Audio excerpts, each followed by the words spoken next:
நீ உண்டியல் காசுல பக்தர்கள் காணிக்கையாக முருகன் பெருமானையும் சிவபெருமானையும் பெருமாளையும் வேண்டிக்கிட்டு உண்டியல்ல போடுற காசை திருடி நீ முருகனுக்கு யாரு மாநாடு நடத்த நீனு?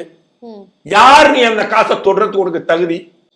12% பணம் எடுக்கிறாங்க. ஆடிட்டிங் ஃபீஸ் 8%, மெயின்டெனன்ஸ் ஃபீஸ் 4% எடுத்துக்கிறாங்க ஒவ்வொரு கோயில்லையும். அந்த கோயிலுக்கு அந்த பணம் எடுக்கிற கணக்குக்கு பணத்துக்கான கணக்கு வழக்கு என்ன? அந்த கணக்கு வழக்கை காட்ட சொல்லுங்க. இன்னைய வரைக்கும் இந்து சமய அறநிலையத்துறை சிஇஜிக்குள்ள வராது.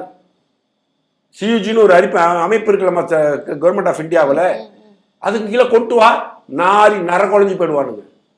ஏன்னா இன்டர்னல் ஆடிட்டிங் கிடையாது, எக்ஸ்டர்னல் ஆடிட்டிங் கிடையாது, கேள்வி கேட்க ஆளும் கிடையாது. இந்துக்களை போட்டு தலைக்கு புறப்பட்டு மிதிச்சாலும் கேள்வி கேட்பார்க்கிற அநாதைகளாக இந்துக்கள் திராவிட ஆட்சியாளர்களால் நசுக்கப்பட்டு கொண்டிருக்கிறோம். ஹிந்து ஆலயங்கள் மூழ்கடிக்கப்பட்டு கொண்டிருக்கின்றன. ஹிந்து ஆலயங்களில் ஊழல்களும் அட்டூழியங்களும் நடந்து கொண்டு இருக்கிறது. ஒரு ஷாப்பிங் மால் கட்டுறேன், கோயிலுக்குள்ளேயே நான் கெஸ்ட் ஹவுஸ் கட்டுறேன், அதெல்லாம் செய்யறதுக்கு நீ யார்? நீ உனக்கு என்ன அதிகாரம் இருக்கு? நீ அங்க என்ன வேலைக்கு போன? ஏதோ ஒரு பிரச்சனையை தீர்க்கறதுக்காக நீ கோயிலுக்குள்ள போன. அந்த பிரச்சனையை தீர்த்துட்டு உன் சட்டம் சொல்லுது